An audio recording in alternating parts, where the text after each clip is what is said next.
আমরা ইনশাল্লাহ এই নির্বাচনে এনসিপির হাতে 150টি আসন পেতে যাচ্ছে এনসিপি।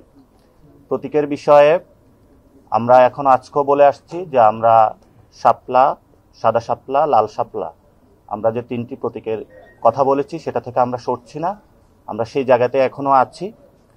তবে আমরা ইতিমধ্যে বিভিন্ন জায়গায় খোঁজ পাচ্ছি যে এই প্রতীকগুলো নিয়ে তারা একটি ষড়যন্ত্রমূলক কাজের মধ্য দিয়ে যাচ্ছে, যেটা আমরা তাদেরকে এখনো আপনাদের সামনে, দেশবাসীর সামনে বলতে চাই। এনসিপি নিবন্ধনটা যেই প্রতীকে হবে এটা অবশ্যই শাপলা, সাদা শাপলা অথবা লাল শাপলা, এই 3টির মাধ্যমে হতে হবে। এর ব্যত্যয় করা যাবে না, এবং যদি করা হয় সেই ক্ষেত্রে আমরা ফার্দার আপনাদের সামনে উপস্থিত হব যে আমরা এটা কিভাবে নিতে হয় সেটা আমরা ইনশাল্লাহ জানি। আমাদের যারা প্রবাসী ভাইয়েরা রয়েছেন তারা অনেকগুলো কমপ্লেক্সিটি ফিল করতেছেন।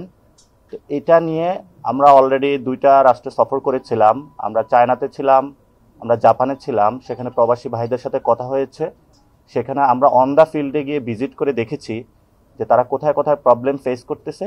সেই প্রবলেমগুলো আমরা আইডেন্টিফাই করে আজকে আমরা এখানে প্রধান নির্বাচন কমিশনের কাছে উপস্থাপন করেছি।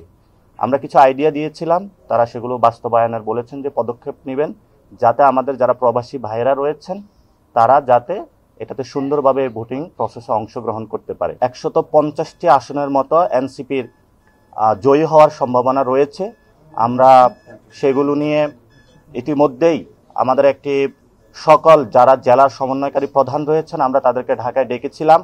আমরা তাদেরকে মাঠে প্রস্তুতি নেওয়ার জন্য কথা বলেছি, এবং সেখানে যারা গণ অভ্যুত্থানে অংশগ্রহণ করেছিলাম আলেম সমাজের প্রার্থীতা থাকবে, সেখানে যারা আইনজীবীরা অংশগ্রহণ করেছিলেন লিগ্যাল জায়গা থেকে, তারা বাংলাদেশের পক্ষে লড়াই করেছিলেন, তাদের প্রার্থীতা থাকবে। সাবেক সেনা কর্মকর্তা যারা আমাদের বাচ্চাদের উপর গুলি চালায়নি সেই সৈনিক ভাইদেরকেও আমরা পার্লামেন্টে নিতে চাচ্ছি। যারা এই গণ অভ্যুত্থানে নারীরা ছিলেন তাদেরও প্রার্থীতা থাকবে। যারা সাংবাদিক ভাইয়েরা জীবন দিয়ে লড়াই করেছিলেন এই গণ অভ্যুত্থানে তাদেরও প্রার্থীতা থাকবে। এই ধরনের গণ অভ্যুত্থানে যেই সকল শ্রমিক, মজুর, কৃষক, আলেম, নারী এবং আমাদের যারা সৈনিক ভাইয়েরা প্রত্যেকেই এই গণ অভ্যুত্থানের সাথে ছিলেন, আমরা তাদেরকেও প্রক্রিয়াগত জায়গায় রেখেছি এবং তাদের সাথেও আমাদের কথাবার্তা চলমান রয়েছে।